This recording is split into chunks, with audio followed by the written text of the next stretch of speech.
Hello, welcome to today's Agile Nudge, and a question I've just been asked, and I thought I would share it here with you, and therefore everyone can hear it at once. The most important thing with any Scrum team, of course, is the people. And we know in Scrum we have a co-located cross-functional team of 6 plus or minus 3.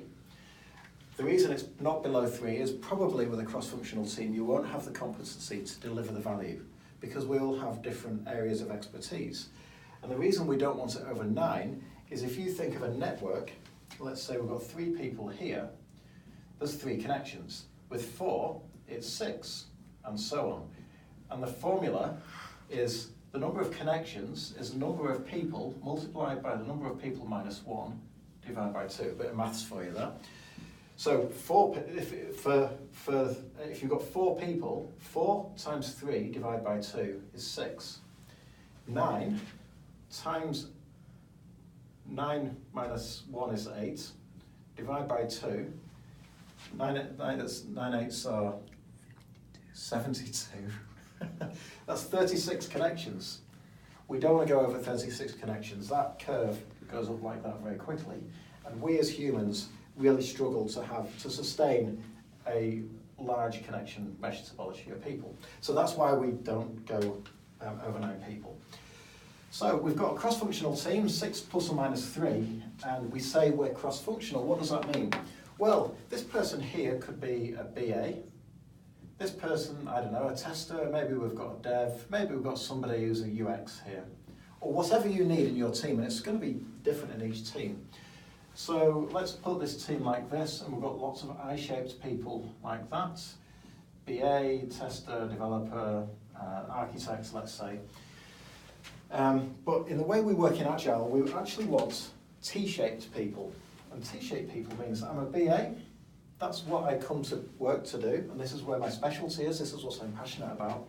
But if need be, I can do some testing and maybe some development. It doesn't matter if you can or can't. Maybe I'm a developer, but if we really need to do some testing, I'm going to help. And I'm a developer, so I'm going to help the architect as well. So we end up building that redundancy. That's a bad word, actually, redundancy. We'll come on to that in a minute. We build that redundancy where more than one person can work on a piece of work. So we collaborate, we share, we swarm, and we learn from each other. And because of that, great products emerge. So we want to be T-shaped people rather than I-shaped people. That's not that we're pure generalists, because that would be a dash-shaped person. We don't want that. Maybe there's a new word. It's called a pie-shaped person.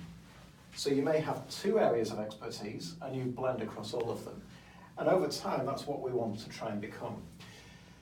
Now, here, there's been some conversations about the role of the BA and the role of the developer and how it blends. And I know in some other organisations, I've not heard it here yet, but in some organisations I've heard architects saying, well, if you're saying we don't necessarily need an architect, but we need architecture, does this mean I'm going to be made redundant? And that's not what we mean. It's the same with the project manager. So we've got the product owner here and the scrum master here, and some organisations have the project manager as well. And at one bank I was working at, somebody was asking, well, does this mean all project managers are going to be fined? In fact, the CIO said we don't need project management anymore.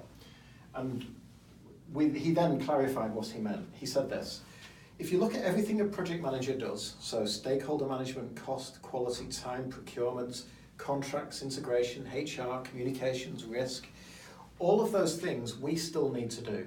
Perhaps not earned value, that's the only thing we don't do in Agile.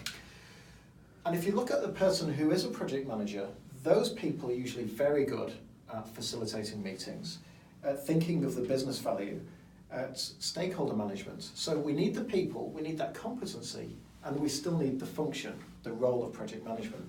It's just that we don't have one person doing all of those things. We tend to share it around.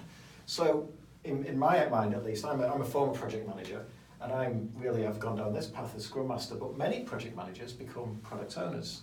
And if you look at the competency of a project manager, it maps very closely to that of a product owner. The BAs often become POs as well, but I know some BAs have become Scrum Masters and testers. So it means that we can be more flexible and dynamic in our roles.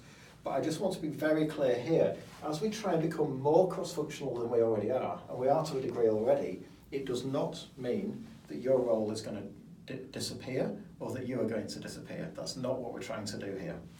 That was the Agile Nudge. It was a bit longer than the other ones, but I hope that was great value for you.